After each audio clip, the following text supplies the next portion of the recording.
Hello friends, good morning. எங்கள் ஊர்லலாம் நல்லா மழை பெஞ்சிட்ருக்கு. உங்கள் ஊர்லாம் மழை பெஞ்சிட்ருக்குதா?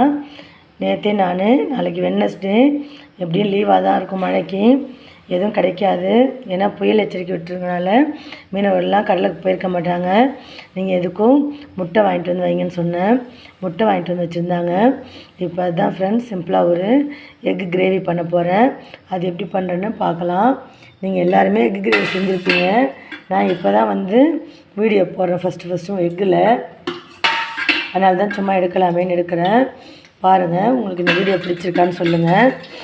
இப்போ அடுப்பு பற்ற வச்சு எண்ணெய் ஊற்றிருக்கேன். எண்ணெய் சூடாகட்டும். தாளிக்கிறதுக்கு மசாலா பொருள்லாம் வச்சுருக்கேன். பிரிஞ்சி இலை, பட்டை, நட்சத்திரப்பூ, ஏலக்காய், கிராம்பு இதெல்லாம் வச்சுருக்கேன். அதுக்கப்புறம் ஒரு தக்காளியை நைஸாக கட் பண்ணி வச்சுருக்கேன். ஒரு பெரிய வெங்காயத்தை கட் பண்ணி வச்சுருக்கேன். கொஞ்சம் கருவேப்பிலை வச்சுருக்கேன். பூண்டு வச்சுருக்கேன். அப்போல்லாம் நான் சின்ன பிள்ளையா இருக்க வச்செல்லாம் குருமாவிலலாம் பூண்டு போடுவாங்க. அந்த மாதிரி முழுசாகவே போடுவாங்க. இப்போ தான் நம்ம இஞ்சி பூண்டு பேஸ்ட்டோட விட்டுடுறோம். அப்புறம் 8 முட்டை வேக வச்சு பொரிச்சிட்டு நான் கீரல் போட்டு வச்சுருக்கேன். உங்களுக்கு தெரியுதா தெரியல, கீரல் போட்டு வச்சுருக்கேன் கத்தியால். இப்போ நம்ம முட்டை கிரேவி செஞ்சுக்கலாம். எண்ணெய் சூடாகிடுச்சு. நம்ம தாளிக்கிற பொருளெல்லாம் அதில் போட்டுடலாம்.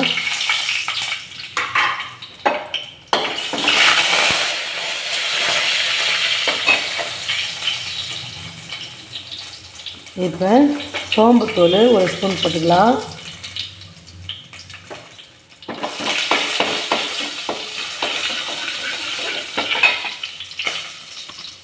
கருவேப்பிலை போட்டுக்கலாம்.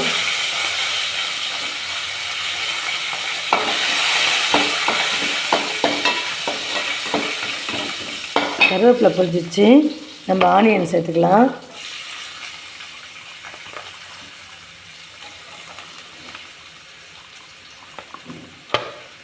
ஆனியன் நல்லா வதங்கட்டும் பொன்னிறமாக.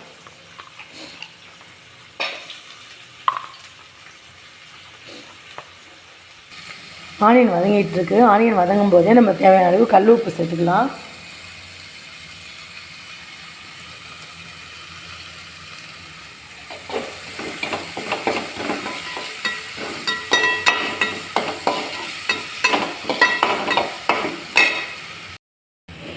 ஆனியன் வதங்கிடுச்சு. இப்போ நம்ம பூண்டு சேர்த்துக்கலாம்.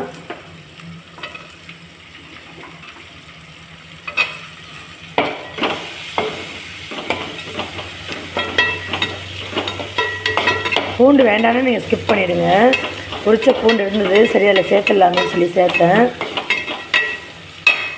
இப்போ தக்காளி சேர்த்துக்கலாம்.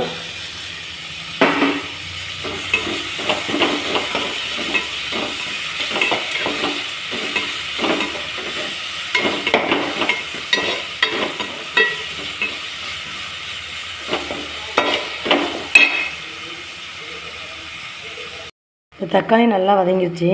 நம்ம வீட்டில் அரைச்ச இஞ்சி பூண்டு பேஸ்ட்டு சேர்த்துக்கலாம். இந்த இஞ்சி பூண்டோட பச்சை வாசனை போகிற அளவு நல்லா வதக்கலாம்.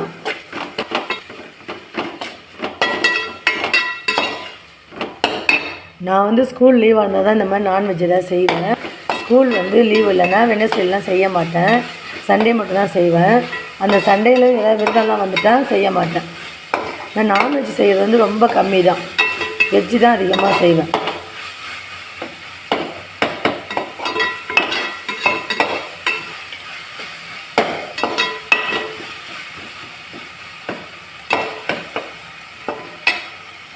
இப்போ நம்ம இதில் மஞ்சள் சேர்த்துக்கலாம்.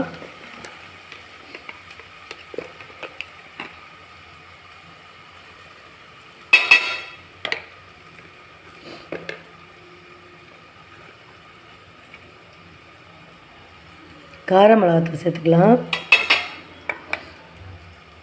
அதுக்கப்புறம் நம்ம வீட்டில் அரைச்ச குழம்பு மிளகாத்தூள் சேர்த்துக்கலாம்.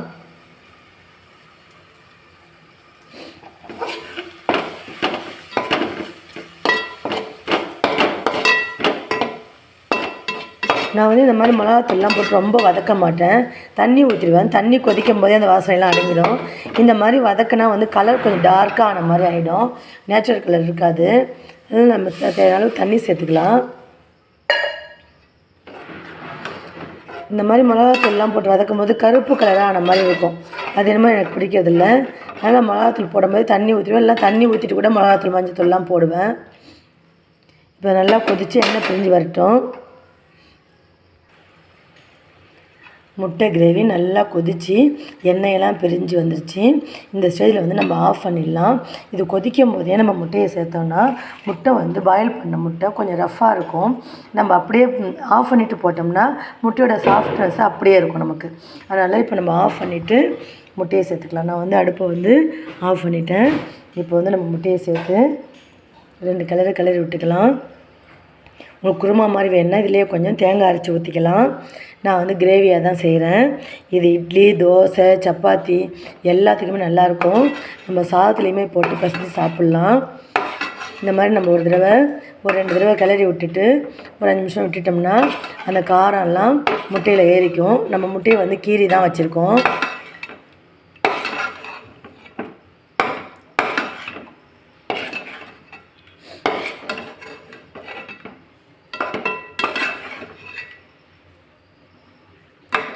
இப்போ நமக்கு முட்டை கிரேவி ரெடி ஆகிடுச்சு. இது அப்படியே ரெஸ்ட்டில் இருக்கட்டும். நம்ம தோசை ஊற்றிக்கலாம். இங்கே பாருங்கள் ஃப்ரெண்ட்ஸ், இந்த பக்கம் தோசை ஊற்றிருக்கேன், இந்த பக்கம் முட்டை கிரேவி ரெஸ்ட்டில் இருக்குது. இப்போ வந்து நம்ம பொடியான இருக்குன கொத்தமல்லி இலையை அதில் சேர்த்துக்கலாம். பூ போல் தூவி விட்டுக்கலாம்.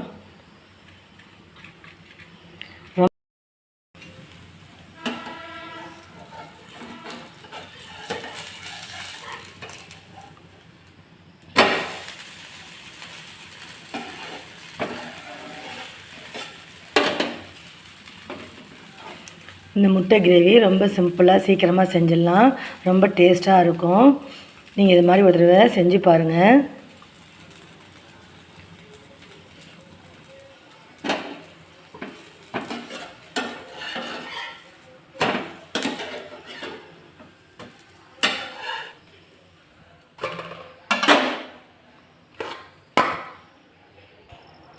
இங்கே பாருங்கள் ஃப்ரெண்ட்ஸ், நல்ல அட்டகாசமான முட்டை கிரேவியும் சூடான தோசையும் ரெடியாக இருக்குது. சாப்பிட்லாம் வாங்க. இந்த வீடியோ உங்களுக்கு பிடிச்சிருந்தா லைக் பண்ணுங்கள், ஷேர் பண்ணுங்கள், கமெண்ட்ஸ் பண்ணுங்கள். ப்ளீஸ் என் சேனலை சப்ஸ்கிரைப் பண்ணுங்கள், பெல் பட்டனை ப்ரெஸ் பண்ணுங்கள். அப்போ தான் நான் போடுற வீடியோ உடனுக்குடன் நோட்டிஃபிகேஷன் வரும். ப்ளீஸ் எனக்கு சப்போர்ட் பண்ணுங்கள். Thank you, by.